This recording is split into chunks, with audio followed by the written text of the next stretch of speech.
following legislative powers and functions. He can summon or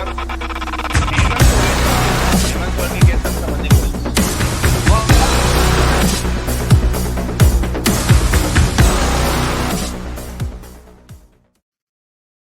but एक बड़ा interesting मामला आया है भाई, और वो है ये। आपने ध्यान दिया होगा पिछली बार हाईकोर्ट उत्तराखंड ने 2 जजमेंट दिए थे कि a river also has fundamental right of life under article 21। याद है नहीं याद है? सुप्रीम हाई कोर्ट उत्तराखंड ने यह डिसीजन दिया था कि एक रिवर के पास भी फंडामेंटल राइट टू लाइफ है, नदी के पास। ठीक, आने के बाद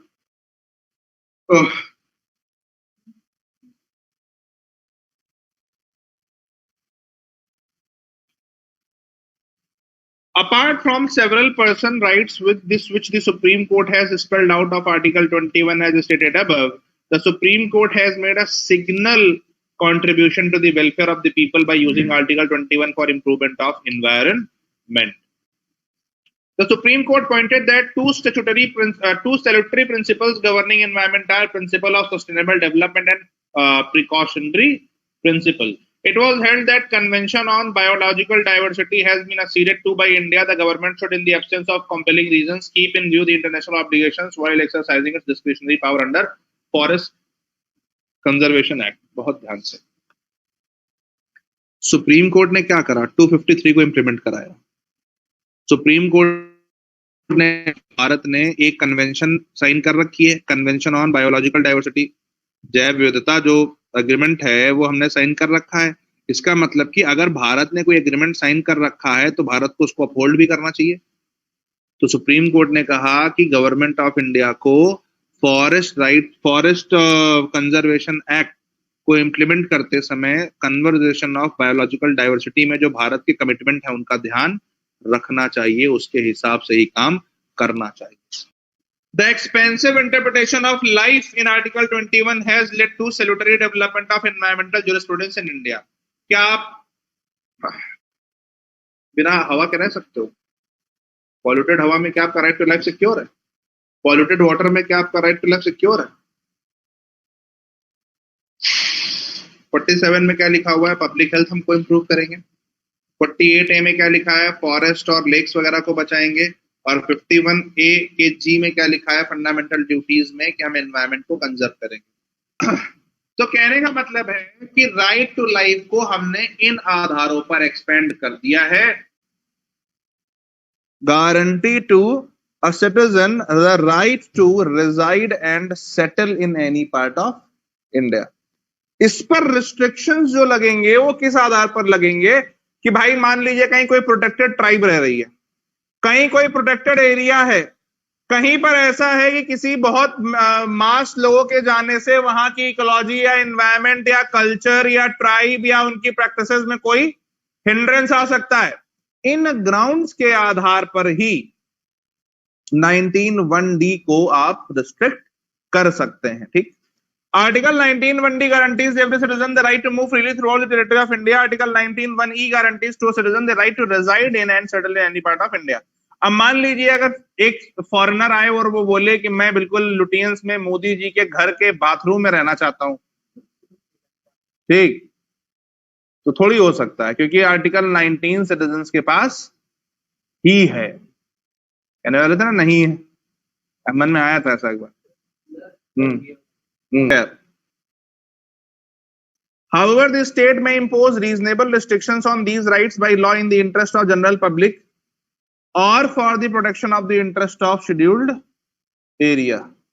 A citizen can move freely from one state to another or from one place to another within a state. These rights underline the concept that India is one unit so far as the citizens are concerned. समझिए, 19(1)E और 19(1)D क्यों दिया गया होगा, ये तो समझ में आ गया ना।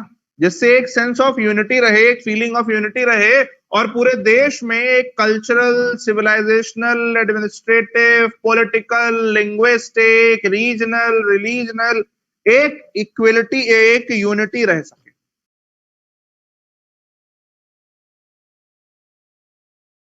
Of the Jammu Kashmir 2019 to vote I shall now put the motion regarding consideration of the Jammu and Kashmir Bill 2019 to vote. The question is that the Jammu Kashmir Reorganization Bill 2019 be taken into consideration. Those in favor will please say aye. समझो, तो आप house से permission लेते हो कि हमें ये bill को रखना है और इस बिल पर हमें चर्चा करनी है, ठीक है ना। देखिए, स्पीकर और जो आगे का टॉपिक है दोनों कनेक्टेड है, मैं इसीलिए वीडियो के माध्यम से आपको बता रहा हूं। तो आप जो है वो हाउस से परमिशन लेते हो कि क्या हम इस बिल को टेबल करें, क्या इस बिल पर चर्चा की जाए। No.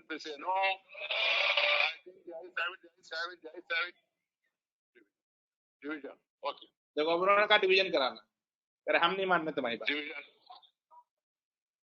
Lobbies.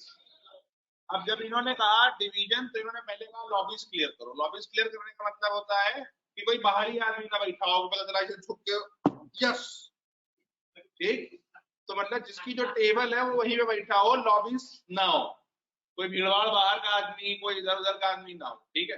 नहीं तो ऐसे तो हो जाए तो वो भाई ये मेजें रखी हैं, आप नीचे छुप जाओ इसे और ये वाले बटन उंगली से बटन दबा दो, ठीक।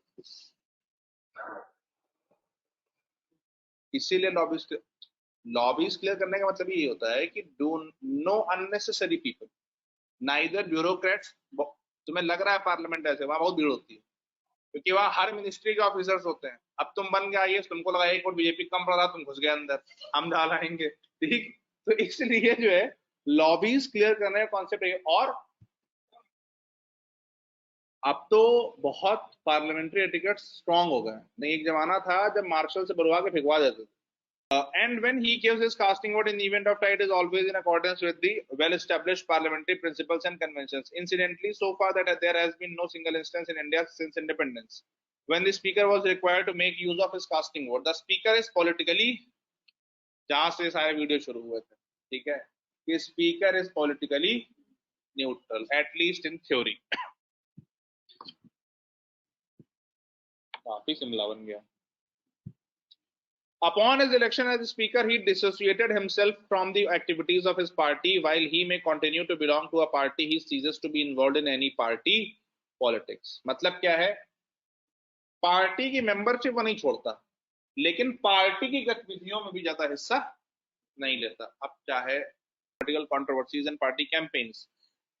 The speaker conducts the business and regulates the proceeding of the house. He performs these functions in accordance with the provisions of the constitution and rule of procedure and conduct of business in the Lok Sabha. और ये rule को किसने बनाए हैं? स्वयं लोकसभा ने, ठीक है।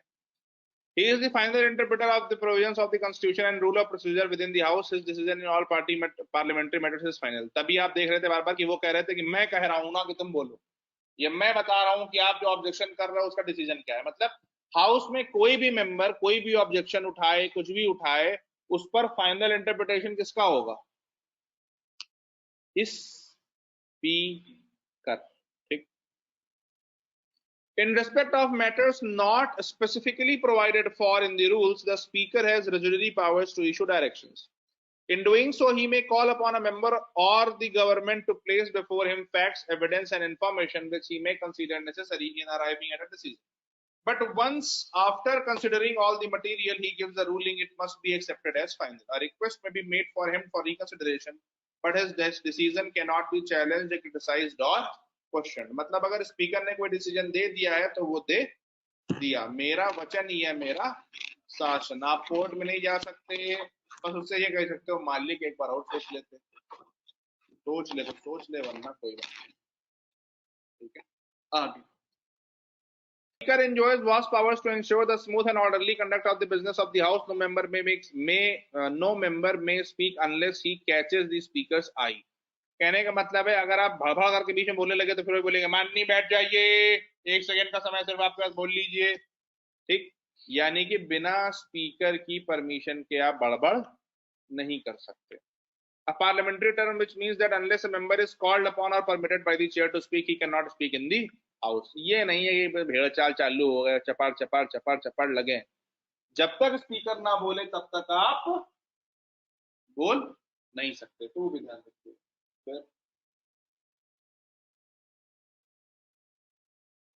तो हम इन बॉडीज को बनाते क्यों हैं? जिससे ये बॉडीज का सबसे बड़ा काम होता है, जिस भी ग्रुप के लिए वो बनी है, शेड्यूल्ड कास्ट के लिए बनी हो, शेड्यूल्ड ट्राइब के लिए बनी हो, बैकवर्ड क्लासेस के लिए बनी हो, इन बॉडीज का काम होता है to ensure that these castes, these group of people, they are getting benefits of all government services, and they are able to develop themselves. अगर उन्हें हमारे कॉन्स्टिट्यूशन में जो भी प्रोविजंस हैं, अगर उन्हें उसका लाभ नहीं मिल पा रहा है, तो इसका मतलब कहीं कुछ तो गलत हो रहा है।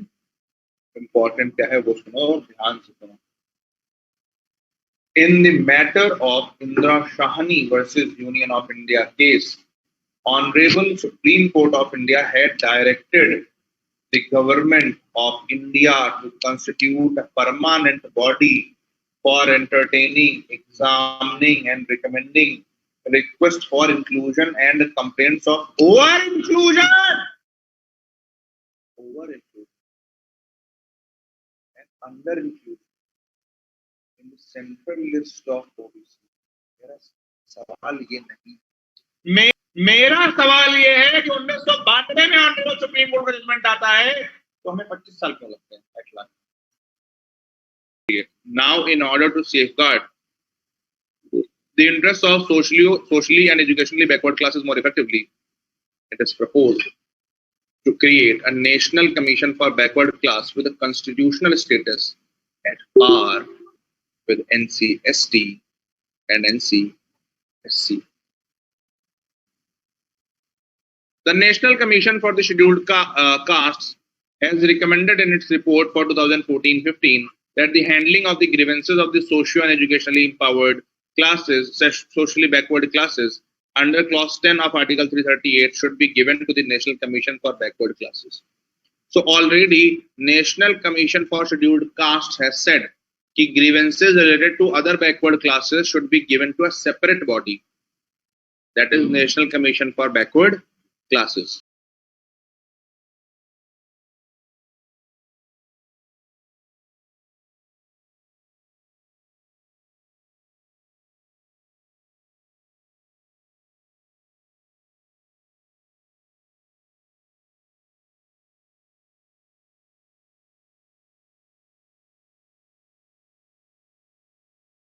With the Disabilities Act, children with benchmark disabilities shall have the choice of regular or special schooling. Now, what is benchmark disability? Like they categorize that you are 50% disabled or 60% disabled. So those benchmarks. Resource centers in conjunction with special educators will support the rehabilitation and educational needs of learners with severe or multiple disabilities and will assist parents, guardians in achieving high quality homeschooling and skilling for such students as needed. Resource centers in conjunction with special educators will support the rehabilitation and educational needs of learners with severe or multiple disabilities and will assist parents, guardians in achieving high quality homeschooling.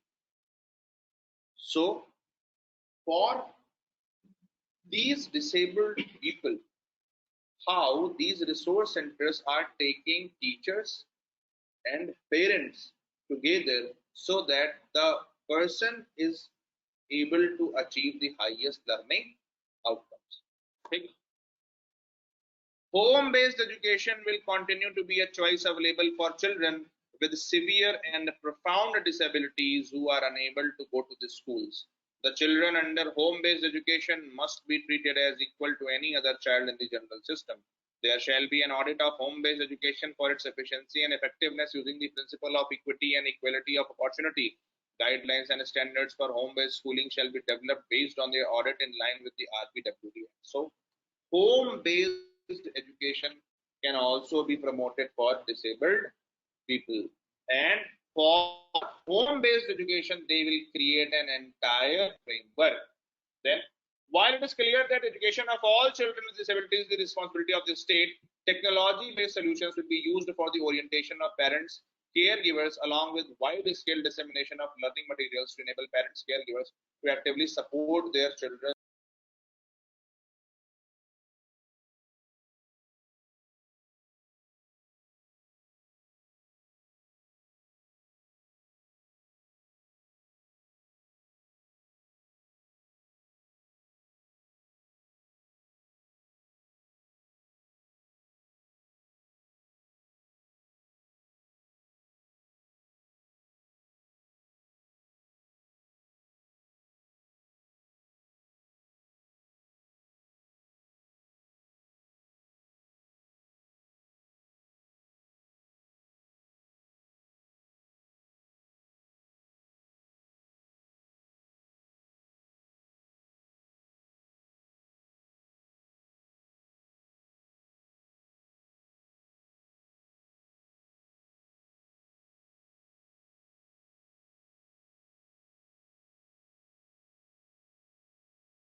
भर भर के सवाल आते हैं BIMSTEC पर।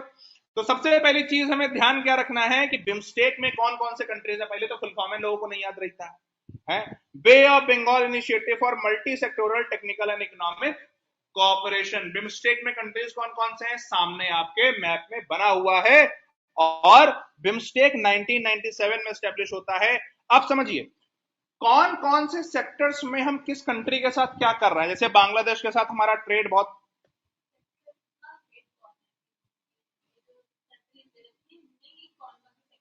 अच्छा, तो BIMSTEC में सबसे पहली चीज क्या है कि जो सेक्टर्स दिए हुए हैं इन सेक्टर्स को कौन कौन सा कंट्री हेड कर रहा है। ट्रेड, इन्वेस्टमेंट, डेवलपमेंट बांग्लादेश देख रहा है, Bhutan environment and climate change देख रहा है, इंडिया सिक्योरिटी और काउंटर टेररिज्म और ये सब देख रहा है। तो वो एक पूरी लिस्ट है, वो आप देख सकते हैं। उसके बाद अगर आइए तो बिम्स्टेक की सबसे इंपॉर्टेंट चीज क्या है, बिम्स्टेक सार्क और आसियान के बीच का ब्रिज बन सकता है, क्योंकि सार्क पाकिस्तान के होने की वजह से लगातार खत्म पड़ा। पाकिस्तान सबसे बड़ा उसमें एक ऑब्स्टिकल बनकर के आ गया था कि सार्क की फंक्शनिंग नहीं होने दे रहा था। तो बिम्स्टेक को हमने क्या क्या कर सकते हैं, एक ब्रिज के तौर पर सोच सकते हैं बिटवीन सार्क एंड आसियान। ठीक, उसके बाद 25 साल एस्टेब्लिशमेंट पर समिट हुई थी जिसमें हमने क्या किया, BIMSTEC convention on mutual legal assistance in criminal matters, कि क्रिमिनल मैटर्स में हम जो है वो म्यूचुअली लीगल असिस्टेंस एक दूसरे को देंगे। होता है ना कई बार हमारे यहाँ का अपराधी वहां भाग गया, वहां का अपराधी हमारे यहाँ आ गया, तो उसमें हम एक दूसरे के साथ में इंफॉर्मेशन शेयर करेंगे। BIMSTEC MOU on mutual cooperation on the field of diplomatic training, एक दूसरे के डिप्लोमेट्स को ट्रेन करेंगे। और memorandum of association on establishment of BIMSTEC technology, कौन से हैं आपके सामने लिखा हुआ है ग्रुप, मतलब फोटो में, ठीक है। उसके बाद सार्क जो है वो हमने 1985 में हमने एस्टेब्लिश करा, South Asian Association for Regional Cooperation. ठीक है, साउथ एशिया जो शब्द आया ये सार्क के बनने के बाद इसने और करेंसी पाली। 5 प्रिंसिपल्स थे। पहला क्या था, सोवरीन इक्वलिटी, कि सभी लोग इक्वल होंगे। दूसरा क्या था, टेरिटोरियल इंटीग्रिटी। अब क्या पाकिस्तान आपकी टेरिटोरियल इंटीग्रिटी को फॉलो कर रहा है? ठीक। तीसरा क्या था, पॉलिटिकल इंडिपेंडेंस। और चौथा क्या था, non interference and internal affairs. ये 5 प्रिंसिपल्स आपके बनाए गए थे सार्क के। उसके बाद potential to cultivate upon India's neighbourhood first policy. SAARC में अगर हम देखें, अगर पाकिस्तान सुधर जाए या पाकिस्तान उस तरह से कंटेन किया जाए तो सार्क में वो पोटेंशियल है कि इंडिया की नेबरहुड फर्स्ट पॉलिसी को वो वापस से, मतलब इंडिया की नेबरहुड फर्स्ट पॉलिसी को फर्दर वो कल्टिवेट कर सकता है, आगे बढ़ा सकता है। Issues related to consensus building, particularly with countries like Pakistan, plague the organization. Obviously, बात है, Pakistan is a big problem creator in this. South Asia is among the least integrated regions of the world and being located at the center of Indian Ocean. समझिए, south Asia की समस्या क्या है, पाकिस्तान अलग भाग रहा है, अफगानिस्तान में प्रॉब्लम चल रही है, ठीक है ना। फिर आप देखोगे तो नेपाल, बांग्लादेश के इश्यूज कुछ ना कुछ चलते हैं, आसियान में कुछ ना कुछ इश्यूज चलते हैं। तो साउथ एशिया को it is one of the most least integrated region. अगर आपको इंडिया से अफगानिस्तान ट्रेड करना हो तो सोचो कितने जाम, इंडिया से सेंट्रल एशिया ट्रेड करना हो कितने जाम है, कनेक्टिविटी नहीं है बीच में, इसलिए लीस्ट ट्रेड कनेक्टिविटी नहीं है। आपको चाबहार बनाना पड़ गया, आप समझ रहे हो, सेंट्रल एशिया जाने के लिए। कोई और कंट्री होता तो सीधे सीधे आप डायरेक्टली जा सकते थे, आपको चाबहार ईरान में बनाना पड़ा कि आप सेंट्रल एशिया का एक्सेस कर सकते, ठीक, एंड अफगानिस्तान का एक्सेस कर सको। Way forward, Delhi must devote itself to bilateral, sub-regional and trans-regional cooperation with our neighbors, all of whom except Pakistan want India to do more. ठीक, अगर आपको लगता है कि भाई शार्क में जो है वो पाकिस्तान साथ है, आप एस्टैब्लिश मैकेनिज्म उसको बाहर निकाला जाए या बिम्स्टेक को ज्यादा इफेक्टिव बनाया जाए, समाओ अफगानिस्तान को ले लिया जाए when it gets। Hemant Soren का केस क्या है, हेमंत सोरेन के केस से हम समझने की कोशिश करते हैं। हेमंत सोरेन का केस ये है कि हेमंत सोरेन ने चुनाव जीता एमएलए का, चुनाव जीतने के बाद में वो मिनिस्टर बने, मिनिस्टर बनने के बाद में उन्होंने अपने आप को ही कुछ लीज माइनिंग की दे ली। और आपने अभी अभी ऑफिस ऑफ प्रॉफिट वाले मामले में ऊपर क्या देखा था, आपने अभी अभी ऑफिस ऑफ प्रॉफिट वाले मामले में ऊपर क्या देखा था कि गवर्नमेंट से कोई भी बेनिफिट आप नहीं ले सकते, गवर्नमेंट से कोई भी बेनिफिट आप नहीं ले सकते, ठीक है ना। ये रहा, having a subsisting contract for supply of goods or execution of any work undertaken by the government। एक सीएम खुद ही अपने नाम पे कॉन्ट्रैक्ट ले रहा है, वो अपने आप को दे रहा है, ठीक है ना। इसका मतलब कि ये वो नहीं कर सकते थे। अब वापस आते हैं, तो हेमंत सोरेन वाले केस में हेमंत सोरेन वाले केस में होता क्या है कि हेमंत सोरेन खुद सीएम होते हैं, यानी कि एमएलए होते हैं। एमएलए होने के बावजूद भी वो ऑफिस ऑफ प्रॉफिट रखते हैं और वो किसी को बताते नहीं है। ये बाद में अनर्थ होता है, मतलब वो वॉलंटरी डिक्लेयर नहीं करते। अगर वो वॉलंटरी डिक्लेयर कर देते तो अपने आप ही उनकी जो एमएलएशिप है वो खत्म हो जाती, ठीक है ना। इस केस में क्या होता है, जब वो वॉलंटरी डिक्लेयर नहीं करते हैं तो क्या होता है, इलेक्शन कमीशन जो है वो बोलती है प्रेसिडेंट को। एमपी के केस में एमपी के केस में इलेक्शन कमीशन बोलेगी प्रेसिडेंट को कि भाई आप इनको एमपी से हटाइए। एमएलए के केस में इलेक्शन कमीशन ऑफ इंडिया बोलेगी गवर्नर को कि आप इन्हें हटाइए। बात समझ में आती है? फिर दूसरे सीएम बने, ठीक। तो कहने का मतलब यह है कि 3 केसेस हैं ऑफिस ऑफ प्रॉफिट में, डिस्क्वालिफिकेशन में। पहला केस क्या है डिस्क्वालिफिकेशन का? पहला case parliament prevention of disqualification act 1959 के अंदर में पहला केस क्या है, सीधा सीधा कि भाई आपने कोई भी, आप चुनाव लड़ने योग्य नहीं थे। मतलब या तो आपको 2 साल से ज्यादा की सजा हो रखी थी या कोई आपने इलेक्शन ऑफेंस कमिट कर रखा था, आप you are disqualified from contesting.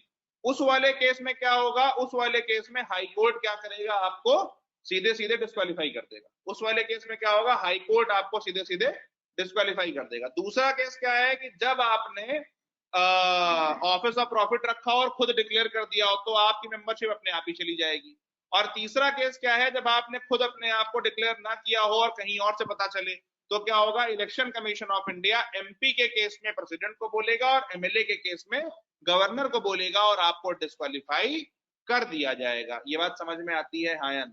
ठीक, तो वो ध्यान। Flowing legislative powers and functions, he can summon or prorogue the state legislature and dissolve the state legislative assembly. He can summon or prorogue the state legislature and dissolve the state legislative assembly. वो चाहे तो state legislature का session बुला सकता है। I repeat, वो चाहे तो स्टेट लेजिस्लेचर का सेशन बुला सकता है और वो चाहे तो स्टेट लेजिस्लेटिव असेंबली को डिसॉल्व कर सकता है। फिर he can address the state legislature at the commencement of the first session after each general election and the first session of each year. He can address the state legislature at the commencement of the first session after each general election and first session of each year. दोनों चीजें ध्यान रखिएगा। जब सत्र खत्म होगा, सदन का सत्र, सॉरी, लोग जब विधानसभा भंग होगी, विधानसभा भंग होने के बाद जब नई विधानसभा चुन करके आएगी तो उसका पहला सेशन वो एड्रेस करेगा इलेक्शन के बाद। और उसके बाद में हर एक साल में जो पहला सेशन होता है जिसमें बजट रखा जाता है, ठीक है, साल का पहला सेशन होता है जिसमें बजट रखा जाता है, तो वो बजट सेशन का जो पहला सेशन है वो भी कौन लेगा, गवर्नर लेगा। तो वो ध्यान रखिएगा। फिर he can send messages to the house or houses of the state legislature with respect to a bill pending in the legislature or otherwise. He can send messages to the house or houses of the state legislature with respect to a bill pending in the legislature or otherwise. अगर governor को लगता है कि भाई कोई bill है जो pending पड़ा हुआ है स्टेट लेजिस्लेचर में, अगर गवर्नर को लगता है कि कोई बिल है जो पेंडिंग पड़ा हुआ है स्टेट लेजिस्लेचर में, तो गवर्नर उसके लिए मैसेज भी भेज सकता है कि भैया इसको देखो। He can promulgate ordinances when the state legislature is not in session. These ordinances must be approved by the state legislature within 6 weeks from its reassembly. He can also withdraw an ordinance anytime. This is the most important legislative power of the governor. Governor के पास सबसे बड़ी power क्या है कि वो ordinances ला सकता है। Governor के पास सबसे बड़ी पावर क्या है कि वो ऑर्डिनेंसेस ला सकता है। और ऐसा कोई भी ऑर्डिनेंस, आई रिपीट, ऐसा कोई भी ऑर्डिनेंस 6 हफ्ते के अंदर जब दोबारा से जो असेंबली है, स्टेट की लेजिस्लेटिव असेंबली है, जब वो रिकन्वीन होगी, आई रिपीट, स्टेट की असेंबली जब रिकन्वीन होगी, सुनना ध्यान से, स्टेट की असेंबली रिकन्वीन होगी, उस केस में क्या होगा, 6 हफ्ते के अंदर उन्हें पास कराना उससे जरूरी है।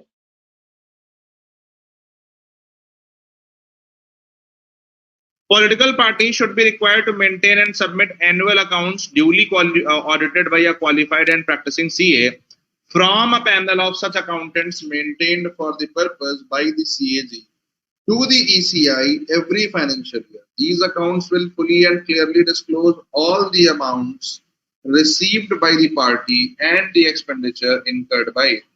The ECI will then upload these accounts online or keep them on file for public inspection on payment of fee.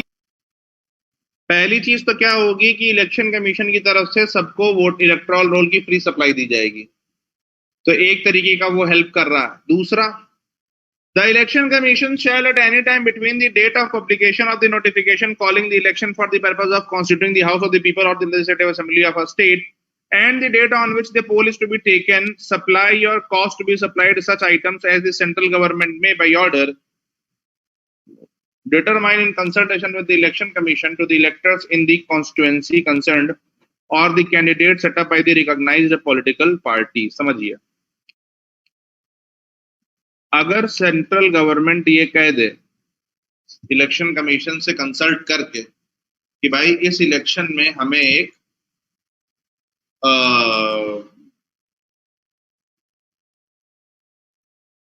Good voting behaviour guideline की लीफलेट देनी है कि कैसे वोट करें, वोट के दौरान कोरोना से लेके क्या सब सावधानी बरतें, कितनी दूरी होनी चाहिए, कितने समय वोट करने आए, एक समय पे कितने लोग रहेंगे, वोट करते समय कैंडिडेट का क्या देखें, कैसे कैंडिडेट के बारे में जानकारी हासिल करें, to inform the voter behaviour. अगर इलेक्शन कमीशन से कंसल्ट करके सेंट्रल गवर्नमेंट ये कह दे कि भैया इस बार ये भी देना है हर एक पार्टी को, जिससे हर एक पार्टी कैंडिडेट तक वो पहुंचाए, तो वो भी उसे देना पड़ेगा। में कुछ भी बुरा हो रहा हो, सब कुछ पॉवर्टी पे ही खत्म होता है। अब आप समझिए, सपोज आपके यहां पर हेल्थ की कॉस्ट बढ़ रही है। आयुष्मान भारत से पहले आप इमेजिन करो कि आपको एक नॉर्मल बाईपास सर्जरी करानी है, तो आप एक हॉस्पिटल में 10-12 लाख रुपए लेकर के आपको जाने पड़ेंगे, उससे नीचे वो नहीं हो रही है, ठीक है। अब आप सोचिए, गरीब आदमी जिसके हार्ट का एलिमेंट है, क्या वो इलाज करा सकता है? और अगर वो इलाज नहीं करा सकता है तो फिर वो क्या करेगा? Either he will take loan, और जब वो लोन लेगा, या मान लो अगर वो लोन नहीं भी ले रहा है, उसने अपनी सारी सेविंग्स लगा दी, तो एक बंदा जो पॉवर्टी, मान लीजिए अगर कॉस्ट ऑफ लिविंग आपकी 100 रुपए है और एक बंदा जो दिन में 110 रुपए कमा रहा है, किसी तरह से वो अपनी कॉस्ट ऑफ लिविंग को पूरा कर रहा है, अगर वो बंदा अपनी सारी सेविंग्स हेल्थ में लगा दे और कुछ लोन ले ले, तो क्या वो पॉवर्टी ट्रैप में नहीं चला जाएगा? क्या वो पॉवर्टी वाली लाइन से नीचे नहीं चला जाएगा? पॉवर्टी वाली लाइन का क्या मतलब होता है? आप कहते हो कि भाई हमारे देश में एक दिन में जीने के लिए 100 रुपए चाहिए। अगर आप 100 रुपए से ऊपर कमा रहे हो तो आप पुअर नहीं हो, अगर आप 100 से नीचे कमा रहे हो तो आप पुअर हो, जिसको हम कहते हैं पॉवर्टी लाइन। आगे हम आएंगे तो पढ़ेंगे उस पर, ठीक है। तो कहने का मतलब ये है कि suppose in your economy, in your society, if cost of health increases, so cost of health will directly go to GS2। भाई ये आपका GS2 का सिलेबस है, ठीक है ना। GS2 में क्या लिखा हुआ है? Management of social sector services relating to health. मान लीजिए आपके यहाँ कॉस्ट ऑफ हेल्थ बहुत ऊपर जा रही है। अब इस बार के इकोनॉमिक सर्वे में हमारी जो आदरणीय फॉरेन मिनिस्टर हैं, बजट बोलते समय उन्होंने क्या बोला? शी सेड कि in India the out of pocket expenditure on health is too much. In India, out of pocket expenditure on health is too much, यानी कि in India cost of health is high। ये finance minister बोल रही हैं 2020 के budget में, ठीक, 21 के बजट में, sorry.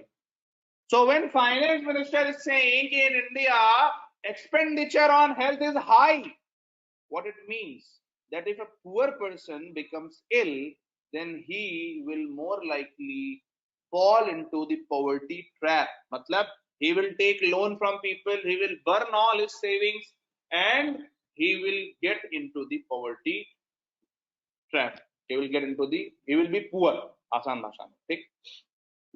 So when we say कि CPI में हेल्थ भी है, सुनना ध्यान से, when we say कि CPI में health भी है, it means that if we see that inflation in health is increasing, we will try to bring it down? Yes or no? Why we are measuring this? So we know that in each head, what is the trends of inflation? How much the prices in health and education is rising? Yes or no? So our honorable finance minister has said that the cost of health in India is high. What are your plans to bring it down? निकालते हैं पहला CPI for industrial labours, मतलब जो industrial labour है, जो industries में काम कर रहा है, हम उनसे पूछते हैं कि तुम्हारे लिए जो कॉस्ट ऑफ लिविंग है वो कैसे बढ़ रही है. Similarly CPI for agriculture labours and CPI for rural labours. तो ये तीन अलग अलग चीजें हम निकालते हैं, और इसके अलावा हम निकालते हैं CPI ऑल इंडिया लेवल पे. ये क्यों निकालते हैं? जिससे कि आपको ये पता चले कि आपके इंडस्ट्रियल जो लेबर्स हैं, या आपके जो एग्रीकल्चर लेबर्स हैं, या जो आपके रूरल लेबर्स हैं, उनकी कॉस्ट ऑफ लिविंग किस तरह से ऊपर बढ़ रही है. सुनो बात को ध्यान से. क्यों? जब हम देखेंगे कि उनकी कॉस्ट ऑफ लिविंग कैसे बढ़ रही है, उसी हिसाब से गवर्नमेंट ऑफ इंडिया उनके मिनिमम वेजेस डिसाइड करेगी. हाँ या ना? अगर गवर्नमेंट ने ये देखा कि भाई इनका जो है वो इन्फ्लेशन जो है वो 4% से बढ़ रहा है, और वो देखेगी कि इन्फ्लेशन आज जो इनकी कॉस्ट ऑफ लिविंग है, क्या इनका मिनिमम वेज उसके हिसाब से है या नहीं, तो गवर्नमेंट क्या करती है, कुछ कुछ सालों में इन्फ्लेशन के हिसाब से आप मिनिमम वेज कितना दोगे, न्यूनतम वेतन कितना दोगे, वो डिसाइड करती है. ठीक, आइए इसी बात पर एक minute. One of primary goals of the schooling system must be to ensure that children are enrolled in and are attending school. बहुत ध्यान से सुनिए. Ensure that children are enrolled in and are attending school. Though initiatives such as Sarva Shiksha Abhiyan and now the Samagra Shiksha and the Right to Education Act, India has made remarkable strides in recent years in attaining near universal enrollment in elementary education.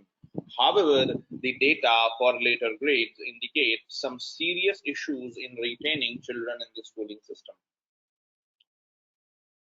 तो पहला problem हमारा क्या है कि we are not able to retain students. ठीक, sustainable development goal 4 खोलिए, और sustainable development goal 4 का जब आप टारगेट देखोगे,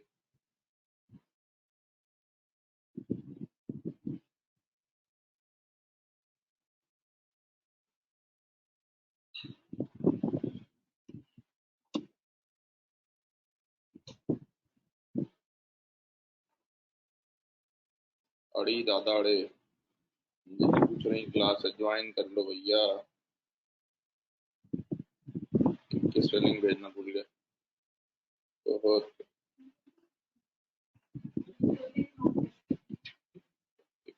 हाँ, मैं तो नहीं बताऊंगा, नहीं मैं बहुत है.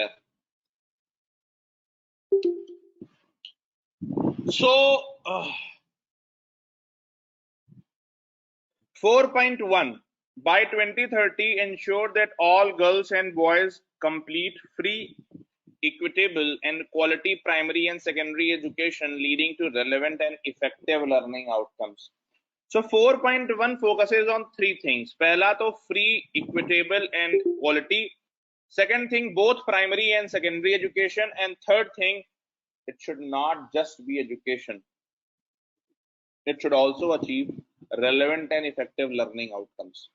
जो आपने सेट किए हैं लर्निंग आउटकम्स वो भी अचीव करने चाहिए. ठीक है, तो वो ध्यान रखिएगा. 4.2 और यहाँ पर इंपॉर्टेंट क्या है, ensure that all girls and boys get. ठीक, 4.2 by 2030 ensure that all girls and boys have access to quality early childhood development care and pre-primary education so that are ready for primary education. So early childhood care and education is 4.2. Early childhood care and education is 4.2. तो NEP में जहां ECC लिखा उसके बगल में लिख लो 4.2. SDG 4.2. 4.3 ensure equal access for all women and men to affordable and quality technical, vocational and tertiary education. ये हमारा आगे आएगा जब हम कॉलेज वाली बात करेंगे. फिर 6. Ensure that all youth and a substantial portion of adults, both men and women, achieve literacy and numeracy. तो जो दूसरा टॉपिक है उसके बगल में लिख लो 4.6.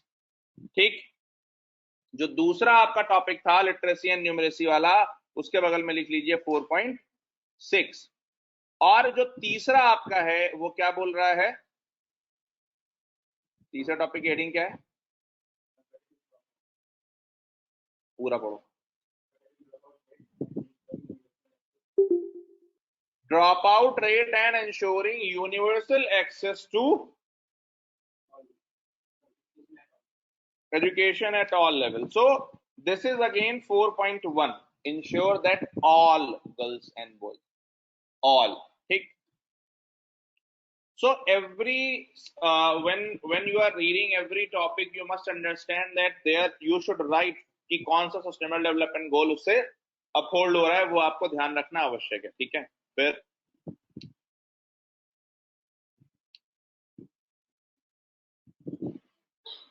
however, the data for later grades indicates some serious issues in retaining children in the schooling system.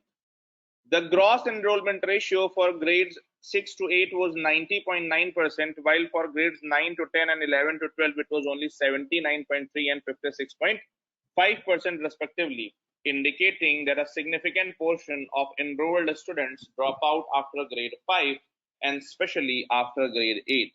As per the 75th round household survey by NSSO in 2017-18, एक minute, सबसे पहले देखिए, significant proportion of enrolled students drop out after grade 5, यानी कि 5th grade के बाद में एक बड़ा नंबर स्कूलिंग छोड़ता है और 8th के बाद में भी एक बड़ा नंबर स्कूलिंग छोड़ देता है, ड्रॉप आउट हो जाता है. तो उसको ध्यान रखिएगा. As per the 75th round household survey by NSSO in 2017-18, the number of out of school children in the age group of 6 to 17 years is 3.22 crore. बहुत तगड़ा. 75th round household survey by NSSO points out that you have 3.22 crore people who are out of school. ये कुछ देशों की जनसंख्या के बराबर है. is equal to the population of few countries, right? It will be a top priority to bring these children back into the educational fold as early as possible and to prevent further students from dropping out. So we also want to have a bridge for these guys to come back, and with that bridge we do not want कि आगे भी लोग drop out करें, right? So we want to keep students in school, and for keeping students in school you must have a curriculum that is designed accordingly. होते. अब article का title क्या है? Delhi to new Middle East. तो सबसे पहले आपके दिमाग में ये होना चाहिए कि सिलेबस में जाएगा कहाँ. तो जीएस पेपर 2 इंटरनेशनल रिलेशंस, ठीक है, इंडिया एंड इट्स नेबरहुड दोनों में जाएगा. और पीएसआईआर ऑप्शनल वालों का पीएसआईआर ऑप्शनल के पेपर 2 के पार्ट 2 में भी जाएगा. ठीक है ना. For an India that is recasting its engagement with the Middle East, the lessons from US President Joe Biden's trip to Israel and Saudi Arabia are doubly important.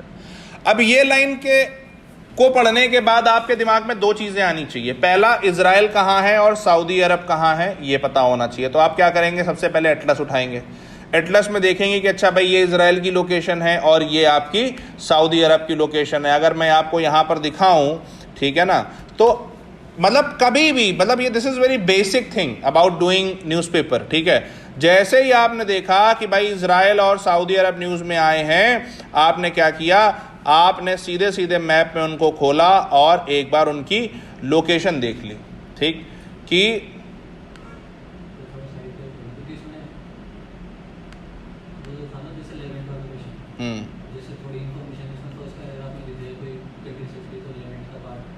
बिल्कुल ठीक है.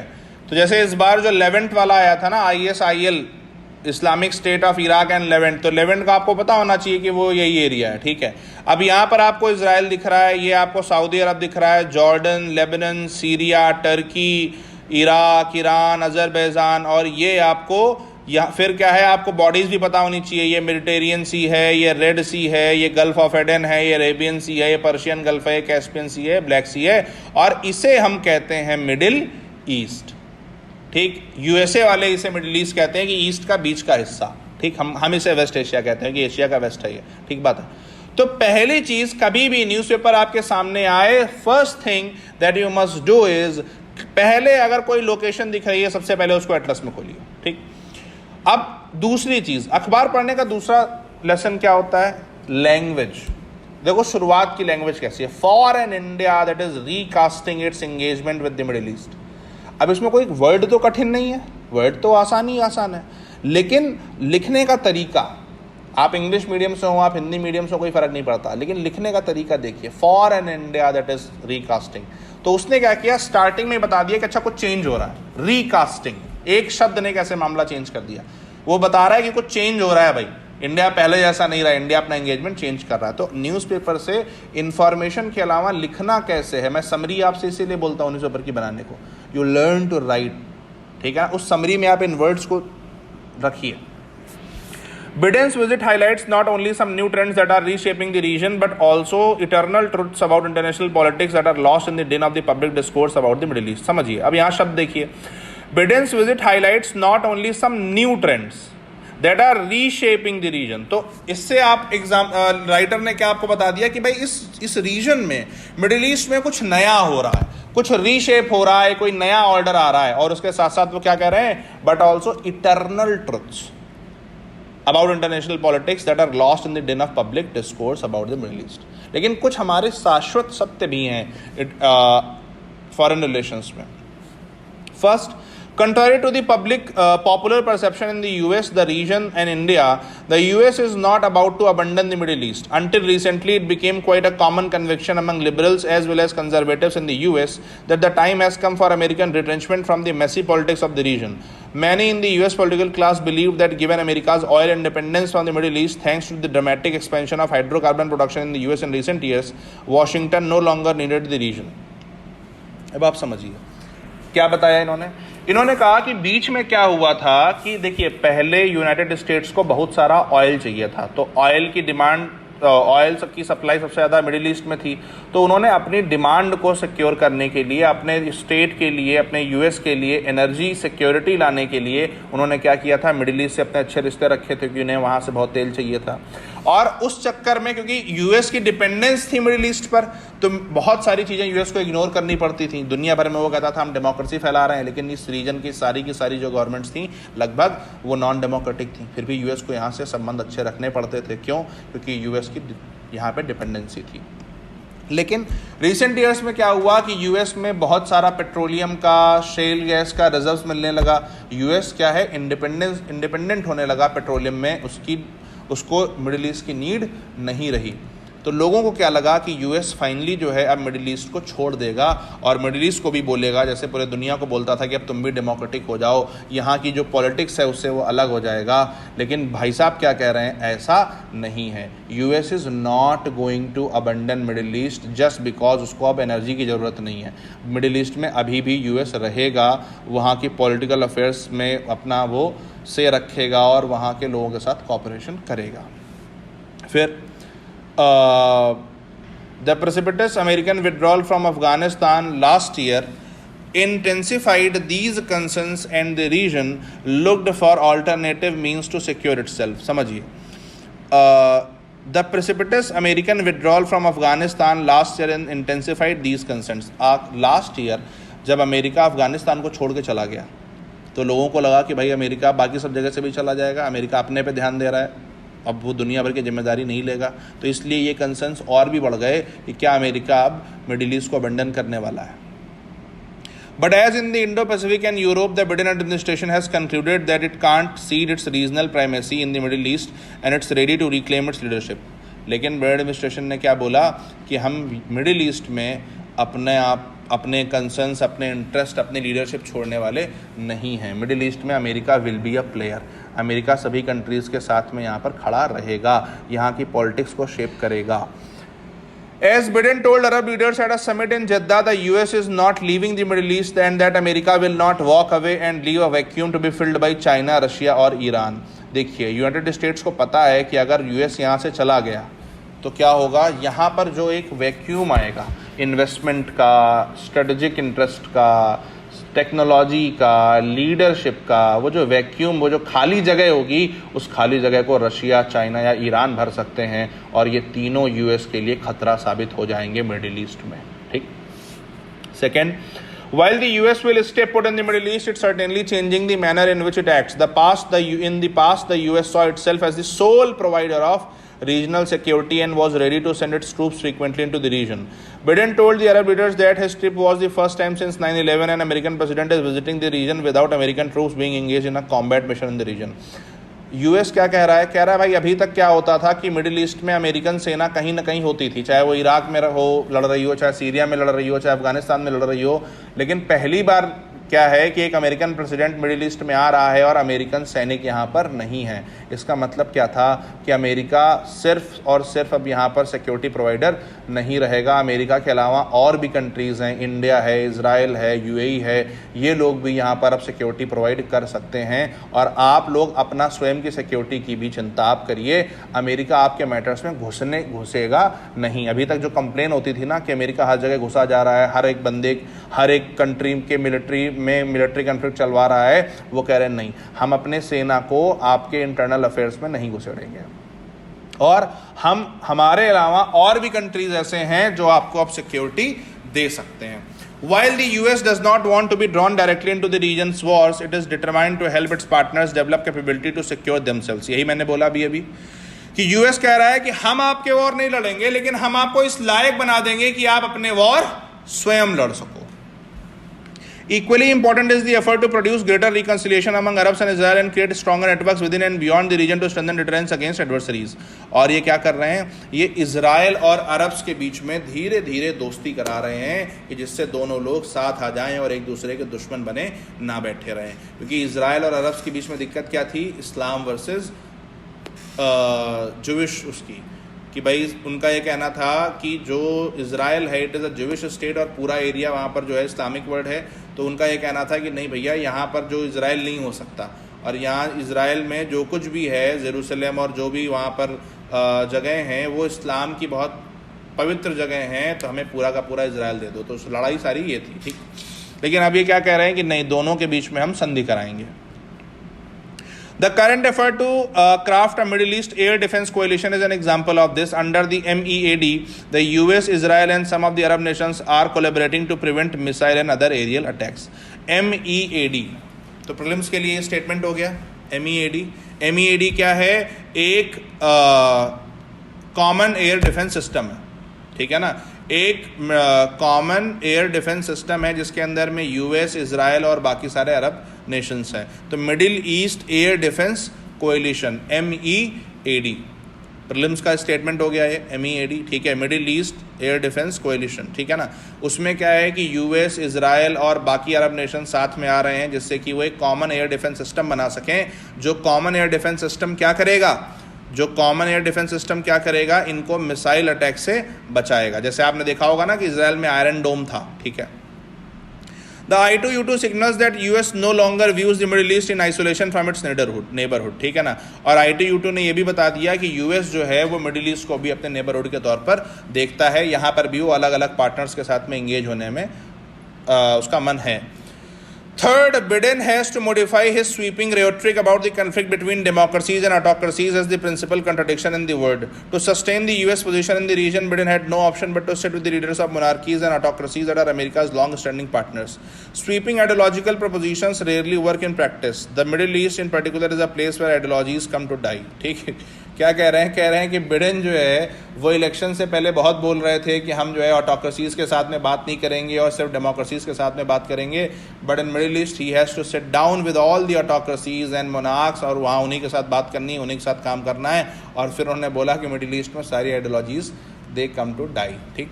Fourth, even more consequently, Biden's visit to Saudi Arabia demonstrated that interests generally trend to triumph over values in the conduct of foreign policy. बहुत तगड़ा।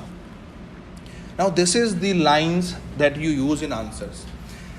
जब Biden जो है वो Saudi अरब पहुंचे तो उससे पहले बिडेन क्या कह रहे थे कि नहीं, हम सऊदी अरब से बात नहीं करेंगे क्योंकि हम डेमोक्रेसी हैं, हमारी वैल्यूज इंपॉर्टेंट है, डेमोक्रेटिक वैल्यूज, और वो जो है वो तानाशाह हैं, मोनार्क हैं, हम उनसे बात नहीं करेंगे। लेकिन जब बात आती है अपने इंटरेस्ट्स की कि भैया यूएसए के जो मिडिल ईस्ट में इंटरेस्ट हैं वो ख़त्म हो जाएंगे, ठीक है, वरना चाइना वहाँ पर आ जाएगा, हमारी कंपनीज़ का भविष्य खतरे में पड़ जाएगा।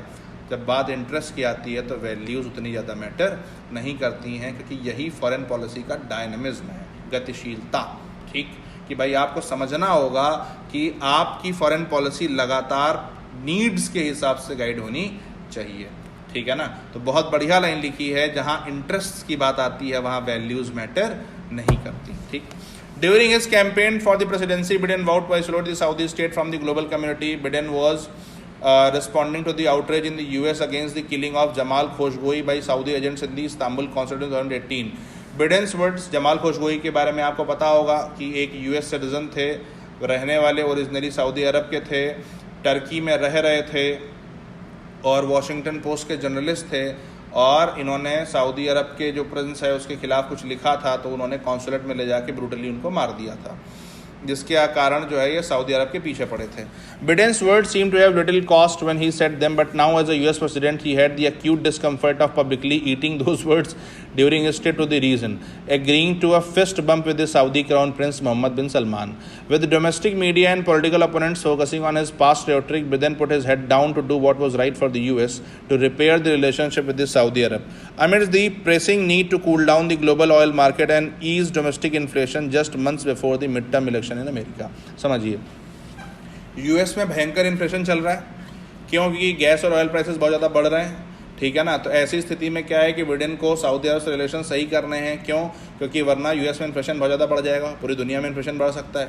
तो बिडेन ने अपनी रेटरिक और अपनी पॉलिटिकल आइडियोलॉजी को किनारे रख करके और मोहम्मद बिन सलमान के साथ अपने रिश्ते अच्छे करने की शुरुआत कर दी है, which shows mature leadership of the leader, कि भाई अपनी पर्सनल रेटरिक किनारे, लेकिन जब when you will sit down with for the talks then you uphold national interest, ठीक है। Fifth, Biden's focus on national interest found an echo in the Middle east.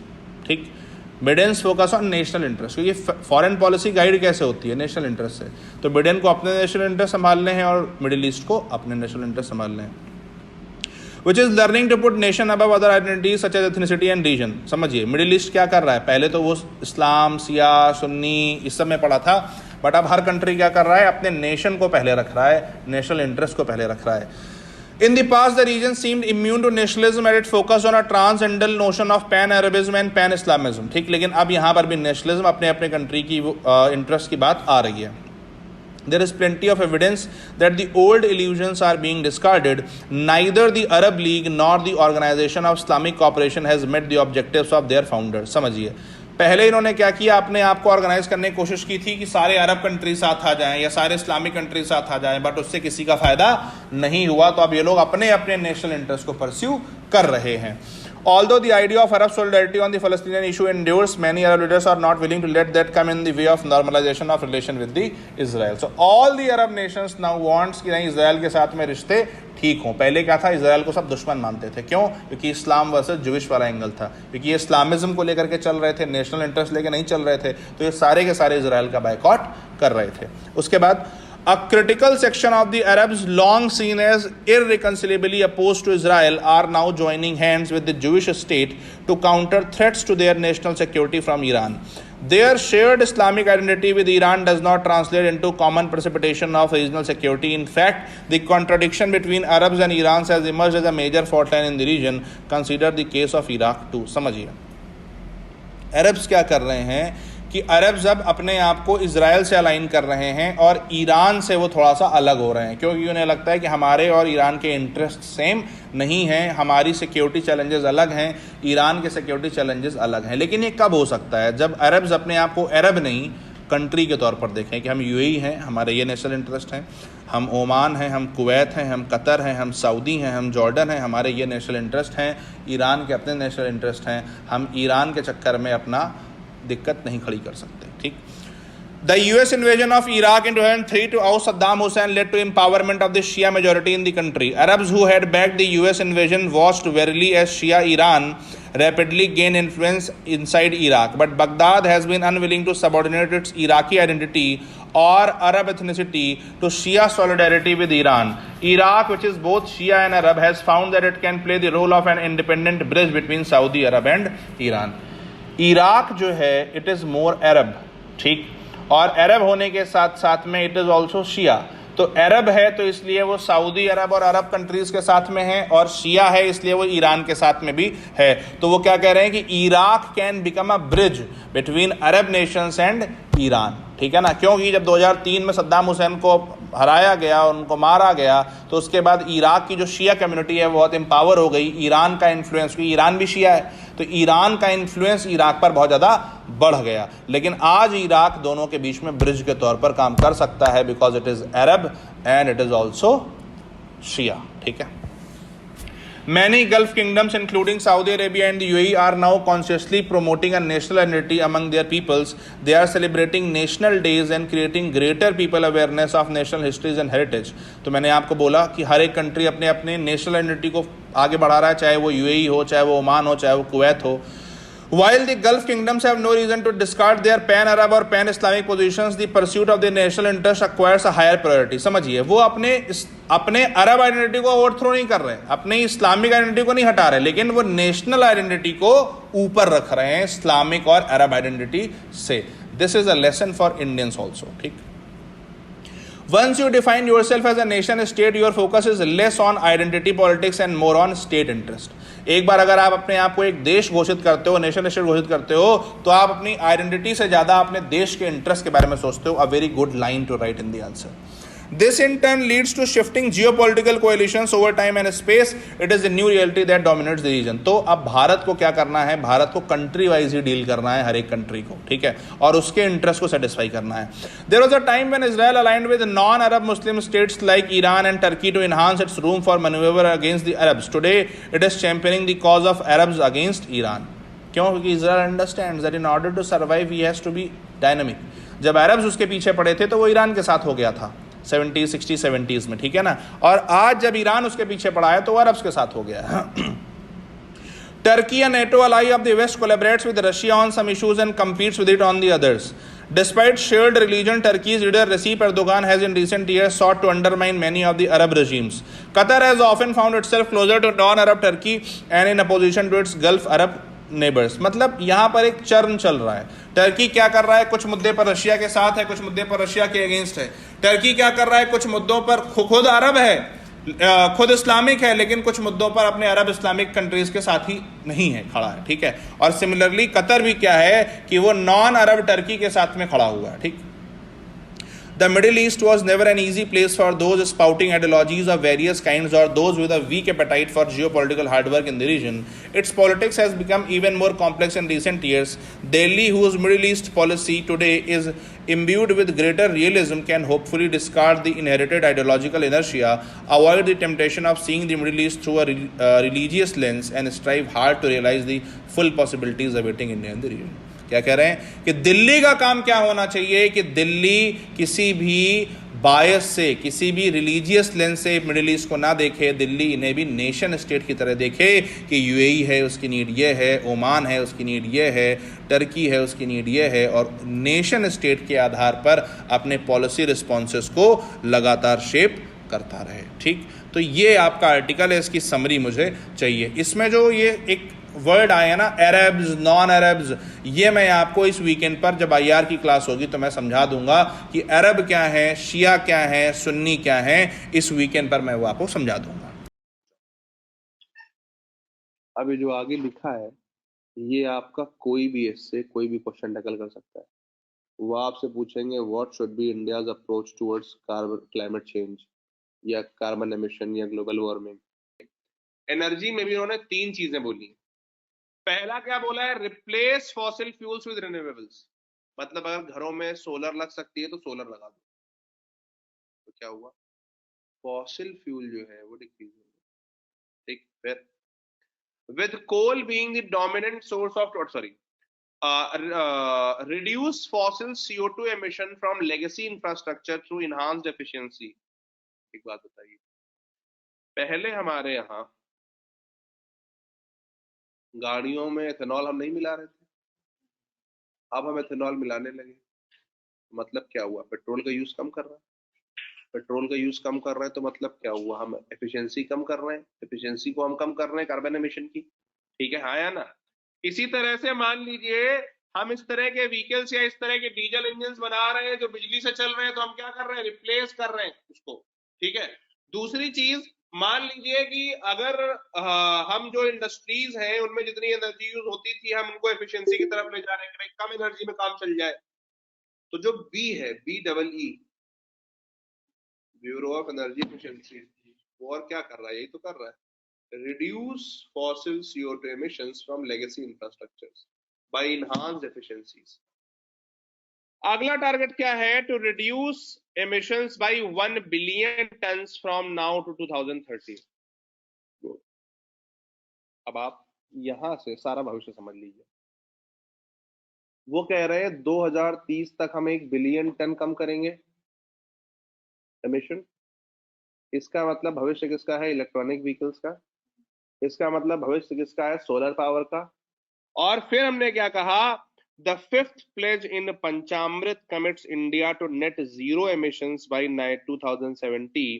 India's 5 commitments are a critical foundation to the global pathway to achieving the ambitious 1.5 degrees centigrade global warming target। तो आप बोलोगे पहली चीज, it can save lives. Carbon emission कम हो रहा, carbon emission कम हो रहा तो क्लाइमेट चेंज हम धीरे कर सकते हैं, हमारी नदियां वदियां जो है सूखेंगी नहीं, ग्लेशियर्स पिघलेंगे नहीं, लोग डूबेंगे नहीं, ठीक है। फिर unlike developed nations with mature greenhouse gas infrastructure, India is yet to build a lot of its GHG inventories। Unlike developed nations with a mature greenhouse gas infrastructure, India is yet to build a lot of its GHG inventory। However, as India grows, so will its GHG footprint। While India's growth will need to factor in higher consumption levels across its population, it has a unique opportunity to leapfrog in this journey through low, no emission technologies। Stop and listen to जब waste develop हो रहा था तो उसने खूब सारी ऐसी industries बनाई जो ग्रीन हाउस गैस एमिट कर रही थी। उन्हें कहा गया ग्रीन हाउस गैस इन्वेंट्री, जहां पे सारी ग्रीन हाउस गैस जहां से निकल रही है जो एनवायरमेंट को खराब कर रही है, हाँ या ना? इंडिया अभी उस प्रोसेस की तरफ बढ़ रहा है। इंडिया अपना मैन्युफैक्चरिंग बेस अब बना रहा है, PLI वगैरह चला रहा है, तो इंडिया ये स्टेप करने से, गलती करने से बच सकता है। इंडिया ये कहे कि भैया आप जो भी इंडस्ट्रीज बनेंगी वो इंडस्ट्रीज ये ग्रीन टेक्नोलॉजी से बनेंगी, वो ग्रीन हाउस गैस एमिट नहीं करेंगी, उनमें ऐसी टेक्नोलॉजीज लगेंगी कि भाई green house gas emission minimum हो। तो क्या होगा? इंडिया ने इंडस्ट्रीज भी बना ली, और इंडस्ट्रीज बनाने के साथ साथ में इंडिया ने क्या करा? एमिशन भी रोक दिया, ठीक। इस बात का ध्यान रखिए, India has this unique opportunity to prevent huge greenhouse gas emission from India, और वो अपॉर्चुनिटी आज है, इट इज नाउ, कि आज हम अपनी मैन्युफैक्चरिंग कैपेबिलिटीज को बढ़ा रहे हैं। इसलिए दिस प्लेज वाज नेसेसरी आज के कॉन्टेक्स्ट में, ठीक। आप सोच करके देखिए, पूरी दुनिया में कोई ऐसा देश नहीं जिसने कमिटमेंट करा हो। इंडिया ने बहुत मौके पे चौका मारा है, और आप जितना सोच रहे हो ये उससे बड़ी चीज है, और इसीलिए इतना इंपॉर्टेंट है कि मैं एक पूरी क्लास लेके डॉक्यूमेंट करा रहा हूँ। क्योंकि मैंने आपको पिछली क्लास में ही, जब मैं आपको 6 पढ़ा रहा था, तभी जो पहली वाली 6 की SDG वाली क्लास थी, उसमें ही मैंने आपको पूरी कहानी बताई थी कि क्यों ये इतना इंपॉर्टेंट ग्लासगो के बाद, ठीक।